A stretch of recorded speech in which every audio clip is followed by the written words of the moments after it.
Но здесь надо, наверное, на две части разделить вообще вот сам послание президента, главы республики о том, что нам предстоит сделать и какие у нас сегодня реальности, состояние реальное дел. Вот поэтому, если вот посмотреть на основные аспекты, я бы хотел поделить это занятость населения, сегодняшняя ситуация реальная в стране, в республике в частности, и где глава республики говорит, а что нужно делать. Ну, такие, в принципе, интересные посылы дает в части таких инструкций или инструментов. Мне понравилось в части поддержки предпринимательства. То есть он не останавливается на том, что год предпринимательства сегодня, в конце этого года заканчивается. Это как бы мы должны дальше делать. Это первое. Но, к сожалению, эффекта вот от предыдущего года, скорее всего, мы не тот получили. Хотя глава говорит о том, что мы должны сейчас в среднем и малом бизнесе рассматривать позицию как бы занятости населения, то есть это поддержка совместной работы государства и бизнеса. Но опять это стратегия на выживание. То есть мы забыли о среднем и стабильно работающем бизнесе.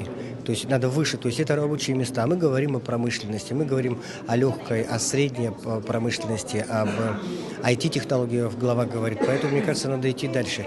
Стабильно работающие предприятия, которые готовы развивать промышленность в тех же ТАСЭРе, в том же будущем ТАСЭРе, который, может быть, у нас еще один будет, если его поддержат предприниматели. В части здравоохранения понравилось мне и образование низкое качество. Ну, об этом мы много раз говорили. Глава правильно отмечает, что это нужно сегодня стимулировать именно качество. Хотя такие как услуги, как социальной направленности, мы всегда рассматриваем образование и здравоохранение, мне кажется, надо уже сегодня задуматься о передаче их в аутсорсинг или в частный сектор больше отдавать, поэтому и качество сразу повысится. Дороги – это у нас постоянная болезнь, и, конечно, мы будем делать. Но я не услышал у главы конкретно, что нужно будет сделать такого, чтобы мы сделали прорыв. Ну, будем их строить согласно наших программ. И в завершении, конечно, я хотел бы отметить, что специально для себя отметил, такой записочки «Год благоустройства». Шикарная идея, год благоустройства. Но мне кажется, нужно на местах будет давать не деньги, а идеи. А уже деньги выдавать в виде грантов.